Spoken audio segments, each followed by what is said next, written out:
Welcome to the Encore Audio Archives YouTube channel. I'm Taper Dave, and this is my channel. I've uploaded hundreds of talks here that I've recorded at meetings in West LA, and I've also recorded conventions starting in 2013. I've got a bunch of those up. And Walt and Mary Murray, the original owners of Encore Audio Archives, started the company in the 80s, and Walt recorded Joe and Charlie's and a bunch of stuff down in Vista, California. My sobriety date is June 20th of 1994.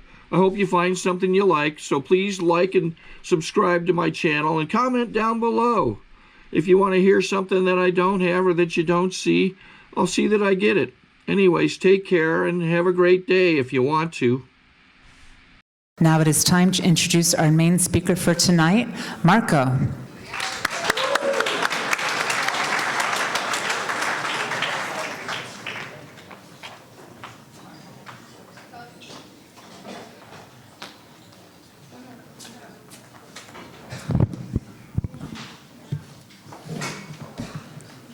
My name is Marcos, and I'm an alcoholic.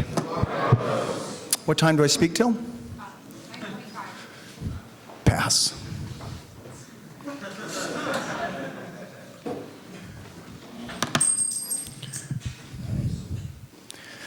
I want to welcome you to Alcoholics Anonymous. If this is your first meeting, welcome. I want to say happy birthday to the birthday people that took cakes. The reason why they sound so good is because there's something authentic about them. And that's why when you listen to them thank so many people and sometimes kind of be at a loss for words, is because that's really what happens in Alcoholics Anonymous. It just takes your breath away. And hopefully with a little bit of my experience, I can tell you how Alcoholics Anonymous took my breath away. First, let me thank you for speaking. You took my breath away. So thank you so much for sharing your authenticity with us, because that's something that I really pay attention to, which is you will find who your authentic self is here. Just like Paul said, you will find people in here that'll help you find out who you're supposed to be. And at the end of the day, we believe it's going to be pretty good. So thanks again for sharing. You were saying there was something wrong with you. I see nothing but a beautiful woman in front of me. So thanks for sharing.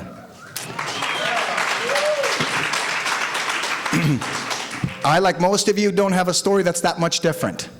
I don't have a shtick. I don't have something written down. Alcoholics Anonymous fills you with experience, sometimes some strength, and sometimes a little bit of hope, and we try to share that with you.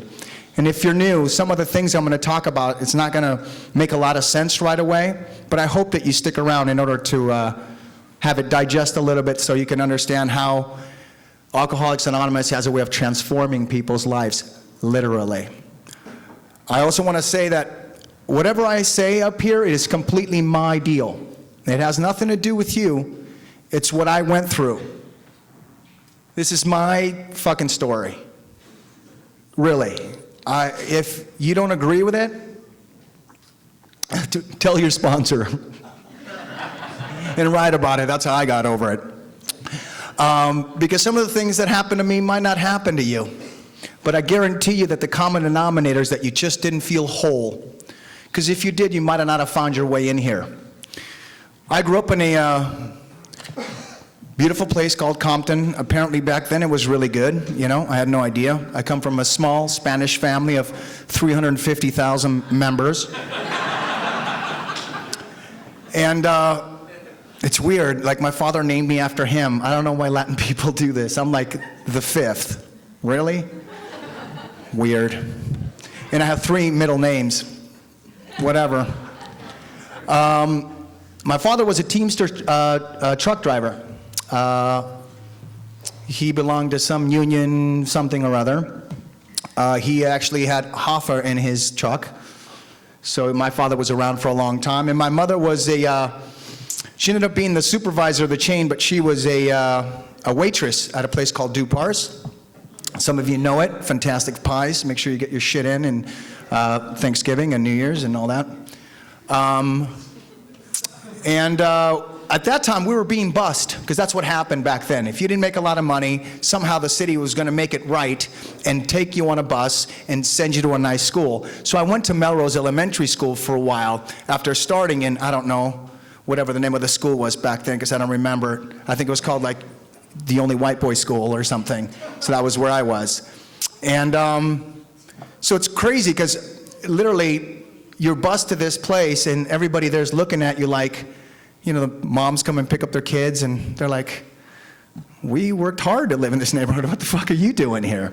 But immediately, I don't know if you know that area, but it's changed a lot and it's a wonderful area. And I think what I really want to talk about more than anything is what happened to me in order for me to start thinking the way that I used to think. Like I said, my mom used to work at this restaurant, and we would gather her tips at the end of the night. We'd all sit in this round table, and they had these little paper things you put the coins in. They have like the penny one and the nickels and the dime one. And we would fill these things with coins at the end of the day, you know, and we'd eat some food. She'd bring some food from Dupar's, we'd eat it, and you know, that was one of the things we used to do as a family at night, is put all the tips together. My father would come home wasted, angry about some shit or other, and you know, like in most households, he'd abuse us, you know, and I'm talking about not physical, sexual abuse, but it's a mental abuse that is, I believe, sometimes worse. I think I probably took most of the beatings, because I guess being the youngest boy, that's what you get. And I was supposed to take care of my sisters. It's just Latin shit, you know, what can I tell you? It's just how it rolls. And some dude was bugging my sister in school, and my father said, well, this is what you need to do, you know? We're gonna figure it out. I'm gonna drive you over there, and you're gonna fucking punch this kid right in the mouth. Okay, I guess that's what I'm doing. So he grabbed one of the rolls of nickels from my mom's chingus and put it into my hand and drove over to the chingus. Is just a word that I use. Feel free to use it. It's anything. It's like the Jewish tchotchke. So he put the chingus in my hand, and the kid was, if you drive down that street today, you'll see the handball courts. My father was parked, and he's like, my sister's in there like, and my dad's like, and I was like, really? So I started walking over to this kid, and I had the roll of chingus in my hand, and I'm walking over to him, and I was just feeling a lot of desperation. I was feeling my heart beating because I just didn't want to do any of this. You got to understand, when your father comes up to you every once in a while and beats the shit out of you, or is about to beat the shit out of somebody in your family, you get used to what that face looks like. And I'm talking about the person that's about to get beat. It's shitty, but I notice it because I noticed it for the rest of my life. When somebody bullies somebody over, you can tell that fear in that person's heart. It's fucking terrible. But that's what I was seeing. And I went, I don't want to do that to this kid. As I look back to the car, my father's like, you know, orale! And I'm walking with the roll of nickels in my hand, and now my hand starts to sweat, and the paper starts to rip because I'm sweating so badly, and I'm so nervous, and I'm so fucking scared, and my heart's beating like the loudest drum in the world. I tap this kid in the shoulder. He turns around, and I fucking cracked this boy, and my life was never the same after that.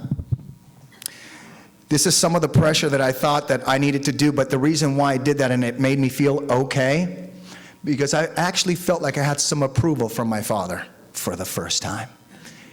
And as a young alcoholic, that's what you're looking for. That's why kids do the shit that they do. Look at me, I'm fucking jumping rope. And you're like, awesome. Or they're like, look at me, I'm fucking doing nothing. You're like, you're amazing at that. It's just, that's what we do. And as alcoholics, we do the same thing. Doesn't matter how old you are. It's just, that's what we do. These are the alcoholic thoughts that I grew up with. I never just felt that comfortable. When you walk to a table and you're about to sit down, if somebody doesn't get up from that seat to offer it to you, you feel shitty. That's alcoholic thinking. You're like, they don't want me here. Nobody got up. Everybody's like, hey, happy birthday to the guy, and I'm standing here like a fucking asshole. It's how we feel. We feel apart from. We don't feel part of. Nowadays, I'm the first person that gets up if you come to my table, because that's what I've learned here. Because people feel that way. Because at the end of the day, you know what we're all doing? We're just trying to get along with what we got. And it doesn't always work out perfectly. But this room helps you. I'm going to talk about two things just because they're important to me. One of them is how my father died in my arms. I think it's important because after all the shit we went through, and after all the stuff that he did to my family and to myself, I was able to become a better man because of Alcoholics Anonymous. Because of Alcoholics Anonymous, you will hear people say that I became a better brother, I became a better father, I became a better son, I became a better human being, I became authentically who I'm supposed to be. My father eventually drank himself to a fucking oblivion. My parents were divorced. My mom decided to tell me at that moment that she was dating my father's best friend while I was living with my dad. So I had to hold this secret, which I later figured out it wasn't okay. But just to take you back, at the end of every school day, I would have to come home and do shit for my father, rebuild his fucking carburetor. I don't know. He always had some shit for me to do, Just tons of fucking stuff. Fix the fucking left side of the house, puto. And I'd have to go fucking do that. And so as a kid, I was kind of like filled with anxiety. You know how we get as alcoholics before we go to sleep and we have that cup of coffee and we blame the coffee? It's not. It's your alcoholism, okay? You're just fucking going. It has nothing to do with the coffee. You're just an alcoholic, and eventually that slows down. It just takes a minute, sometimes 13 years, and it still happens. So, reprieve. So my father told me to build some shit or whatever, and I just didn't do it on time, and I was late, or I fucked up, or I broke something. Because everything I put my hands on, I'd snap because I was so fucking out of control. And, it was a water sprinkler, because part of my chingas was I was supposed to do the water sprinkler stuff while I was doing other shit. And I remember turning it on, that little stick with the two ends, and you put it on the thing, and I guess I overturned it, and I broke it, I couldn't put it back. And I was just fucking panicking, and meanwhile the water's like, and I was just like, this is gonna be murder when my father comes home. He comes home, he screams my name 9 times loud, I feel cocky, I'm like, fuck you, and I run away, and I get into the bathroom, and I thought that was gonna keep me safe. That wasn't the case, but I was so angry inside that bathroom that I was like running around it, like looking in the mirror like I was gonna fucking do something at 11. I kicked the top part of the toilet because I was angry. Now water is spraying everywhere. And so I opened the door and I'm fucking drenched. Water's everywhere. My father turns off the water and tells me to go outside and gives me a shovel. I'm like, he's got something he wants me to do. So he tells me to dig this hole. So I start digging this hole, and he comes out after like an hour. By the way, if you never dug a hole, it could take a fucking long time. So I'm digging this fucking hole at 11. Boom, and I'm doing the thing, and he comes down, he's like, over here, and aquí, un poco más para allá, y abre esa chingadera. And I'm like, okay, and I'm fucking doing it. And I'm thinking, he's doing like, some Miyagi shit. Wax on, wax off. He's gonna hit me with a bamboo stick, and I'm gonna fucking block it. This is gonna be amazing. I'm just gonna be a pimp. I'm gonna be a badass once I'm done with this shit. He makes me do it deep enough where I get to pop into the hole, and he tells me to put my hands around my legs, and then he buries me to my shoulders. Well, I was a little bit higher, because that was his way of making sure that I didn't break anything. Relax, I know it's not okay. One time I told my friend that, and my friend was like, that's not okay, right, bro? I was like, yeah, I do. I do know that it's not okay. But that didn't stop it from happening. But you gotta understand something, that's all my dad knew. That's really all he knew. He would tie my hands behind my back and put me on a basketball and roll me so my stomach would get hard. He was fucking crazy. But I love this guy, and we had a great relationship at the end, because that's what Alcoholics Anonymous does for you. I made bad decisions here like you did. Running drugs, doing shit. I went to this one club. Some of you might snicker. It was called 321 in Santa Monica. And there's the alumni in the fucking third row. Chris Jepson got shot and killed there in front of our face. Friends of ours got shot and killed for stupid shit we were doing. I remember I was on a drug run, and some of us did drugs, some of us dealt drugs, some of us did both. I wanted to do both because I didn't want to pay for my drugs, and eventually I was running large-scale shit, and it was terrible, but that's just what we did, and things went bad. And then at the end, I remember I was not like the downer partier guy.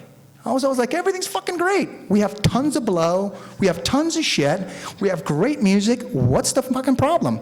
You know those people that you would pass them the mirror and they'd be like, no, I'm good. I was like, what? What? Give me that, bitch. Get the fuck out of my house. Who's this fucking bitch? Get him out. There was never enough dope. Never. I did fucking crack with this one guy because he thought he should introduce me to it, as I'm not hyped enough or full of energy. He put me on gravity boots, and I'm like, what? I'm hanging upside down. He's like, hit the pipe, bro. And I would fucking hit the pipe, and he'd swing me, and I'm like, clouds of smoke, and I was like, this is the way to go. The reason why we do it that way is because that's who we are. We do things passionately. True or false? That's how we roll. We are different than our fellow man. You want me to freak you out? Your life's just gonna be okay. How fucking scary is that? An alcoholic? So I remember when my sponsor used to be like, this too shall pass. And I'm like, fuck you. This better kill me or make me president of the United States. Because that's all I know. I know it's fucked or I'm the fucking man. So figure it out, brother, because I don't fucking get it. And you have red hair, you don't know shit. You know? You didn't grow up like me. Vato loco. Passion, it's what we have. Some of that passion starts changing a little bit. Your decision making becomes a little bit better. And I will hit relationships, because that's what this is about.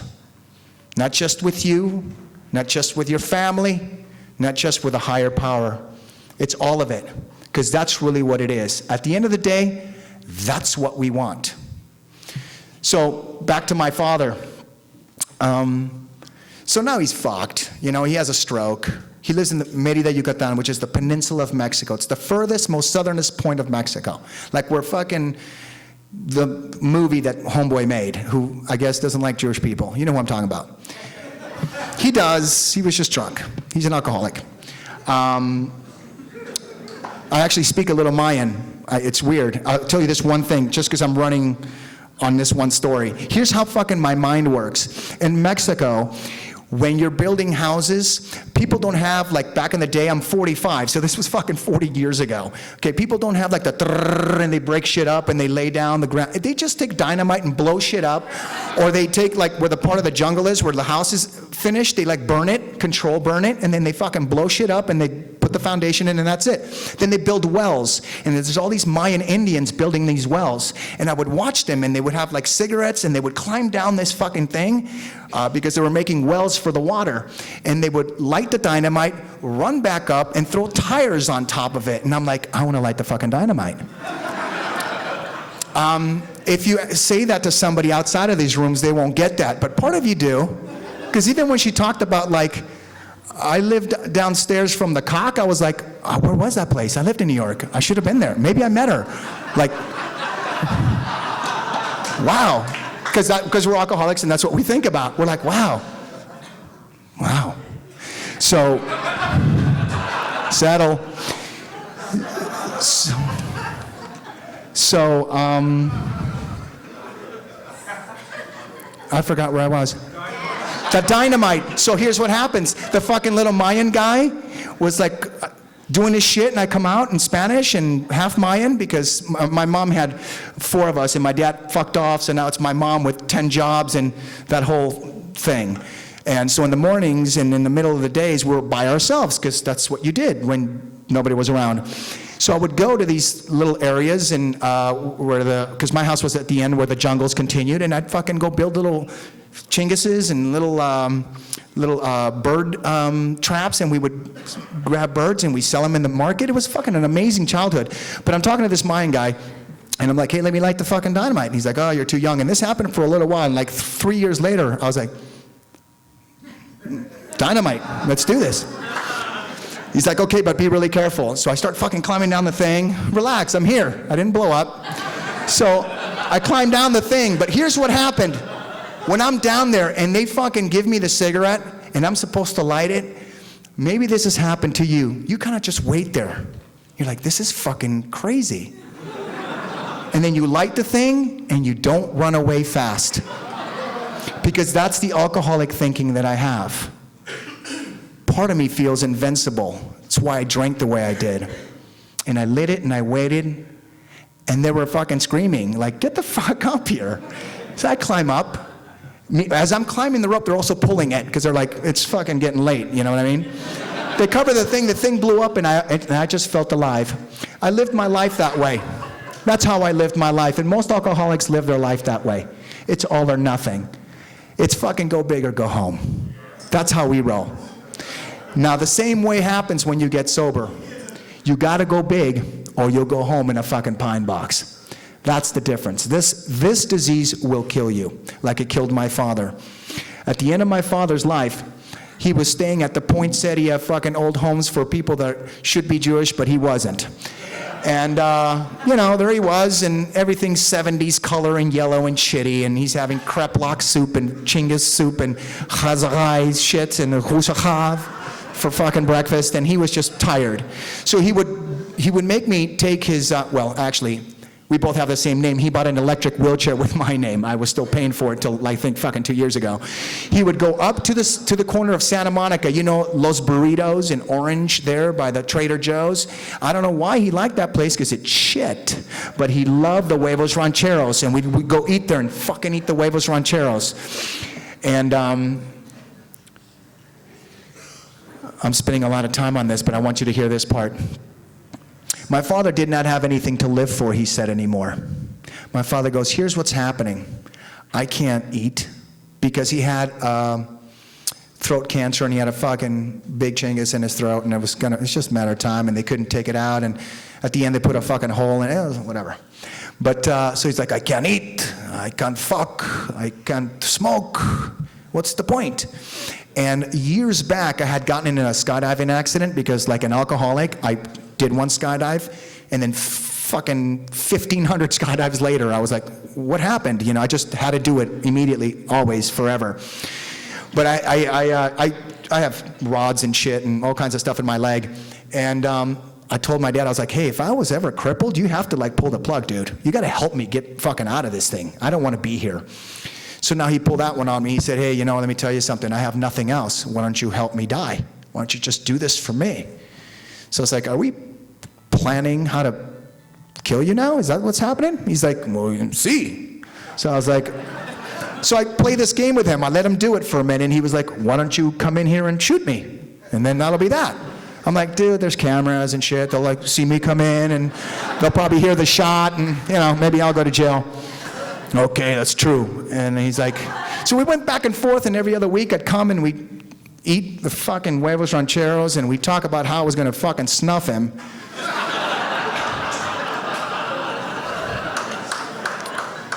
And one of them was like, put a pillow over my face. I'm like, dude, you're gonna be kicking and moving, and I'm gonna feel weird holding you down.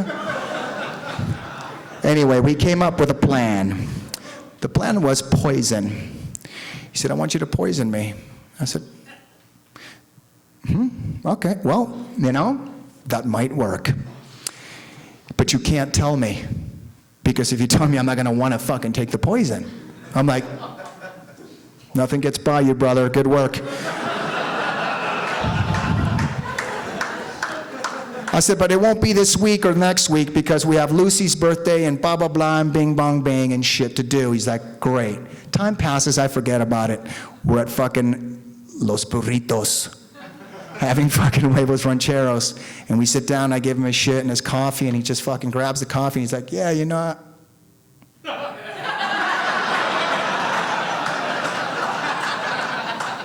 drink your coffee, dick. And he's like, maybe it's poison. I'm like, relax, dude, it's not poison. I had to drink it, like in the fucking old Roman days. And after a while, we knew it wasn't real, but we just did it anyway.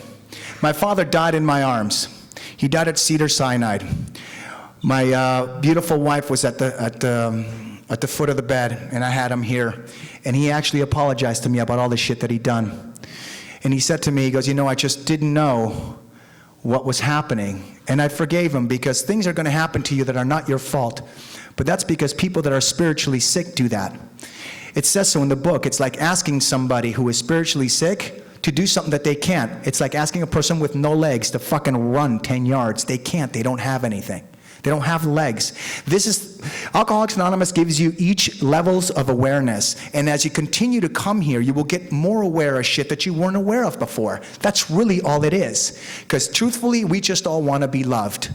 My father died, I closed his eyes, and that was it. And just this one thing, he did say one thing almost at the end. He's like, calling me over, and I'm thinking he's gonna fucking lay down that diamond that I've been waiting for all my life. He's like, fuck a lot of women. Remember that? I was like, really, dude? That's what you got for me? Fantastic. I'm actually the opposite of my father. All of us are going to be the ones that break the chain that does not continue that fucking weird shit that happens in our family. That's who we are. We're the chain breakers. We're the ones that go big or go home, correct? Because that's how we do it. I want you to do me a favor. Think about the next things that you do based on your relationships. When we say have a relationship with a higher power, it's because we want you to be more humble. Not because we want you to come in and get a fucking yarmulke and fucking do the thing and have sex with 12 virgins, although that wouldn't be terrible. But after about 3, you'd want a pro. You're like, can I have somebody who can do something, that knows how to do something? So it's not about that. It's about having a relationship, having a relationship that way you are more humble. That way you are more open to receive change. That's what happens with humility. When you have humility, you're open for change. I'm going to finish with the greatest gift that was given to me in Alcoholics Anonymous. And I always get fucking weird before I talk about it, because it is the greatest thing. Relationships are not easy, but they are going to be the things that are going to guide your life. So I say this one thing. I know we all, we took alcohol away. 5 minutes? Great. Drugs away. We took all that away, and then we put everybody here. Somebody's gonna fuck. It's just what happens. Somebody's fucking somebody. So I'm sorry, it's a secret. Some people didn't know. I apologize.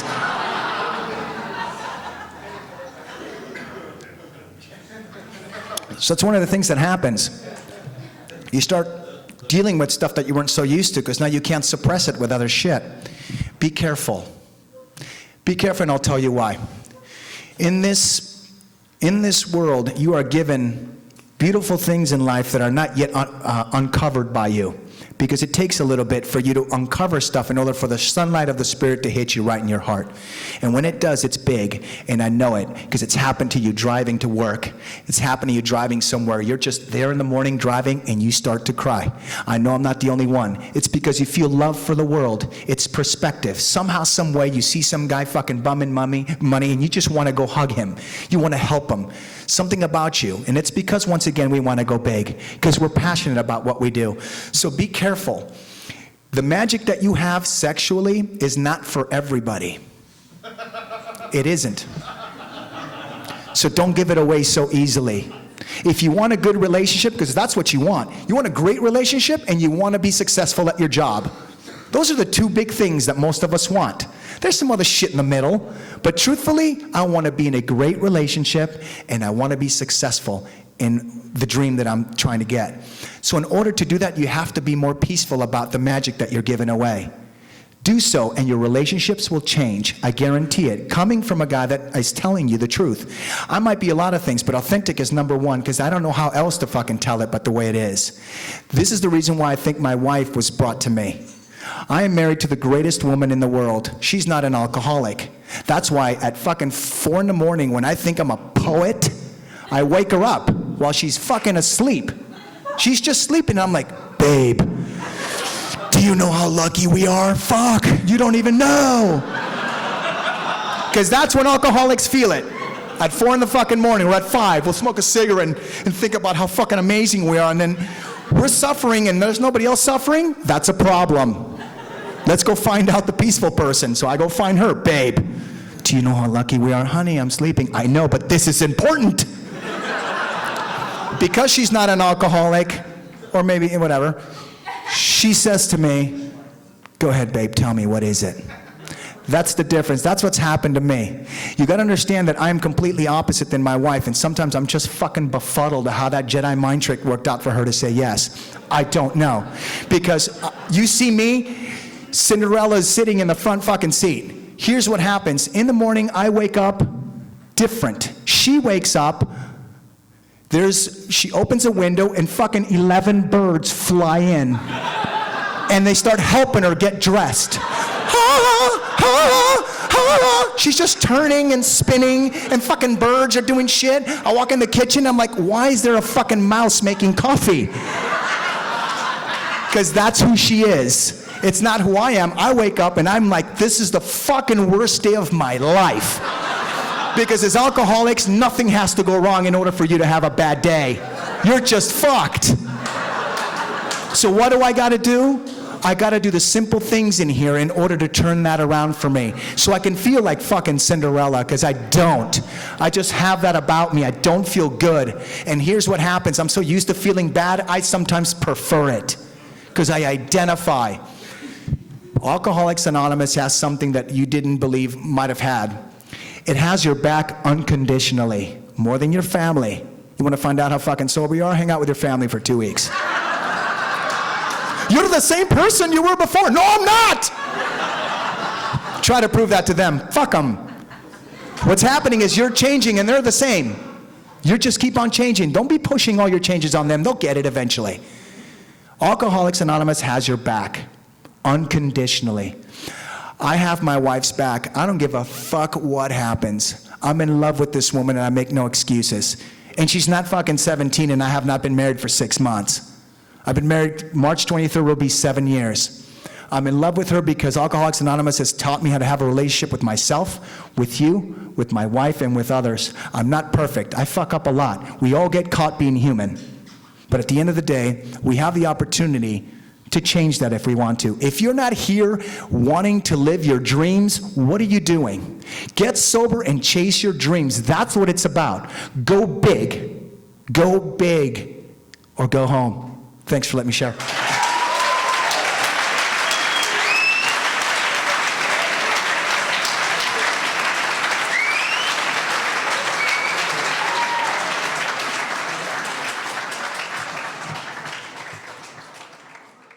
Sorry to interrupt your viewing. Taper Dave here. Just wanted to take a second to ask you to like and subscribe to my channel. Let me know if you like what you're listening. I've got some very good talks here, and this one's a great one. Just curious, do you think this is better than Zoom? Tell me what you think.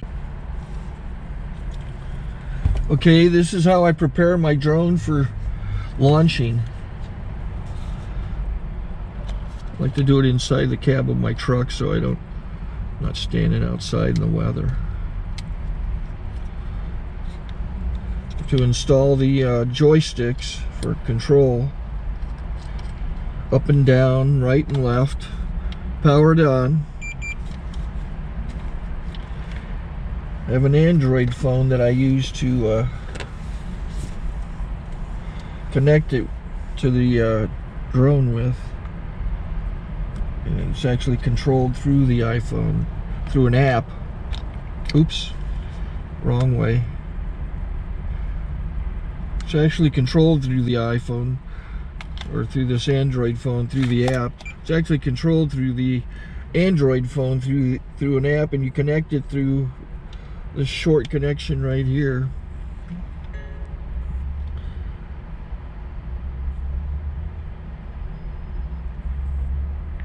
Remote control connected. Remote control's connected.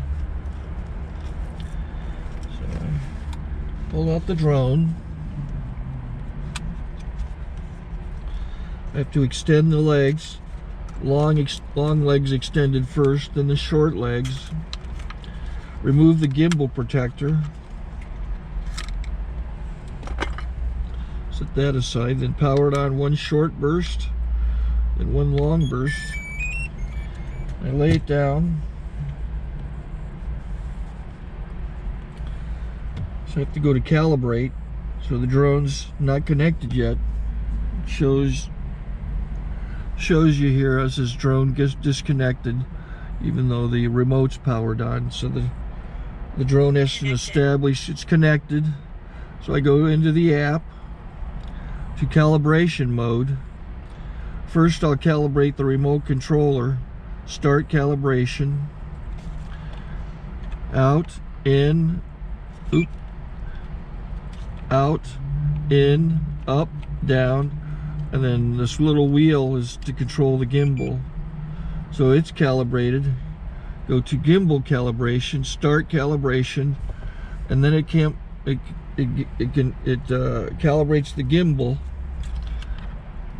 don't know if that shows up. The gimbal's moving all over the place.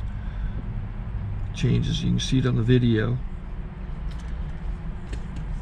And I'm calibrated to take off. It's acquired 7 satellites at the moment. There are 26 satellites up in the sky, which it has to acquire before you can take off. So it's connected. It's got enough satellites. This is white. I can go to press this little arrow button, swipe right to take off, and it would start the motors if I slid this to the right. But I'll wait till I get outside. Don't want to do it inside.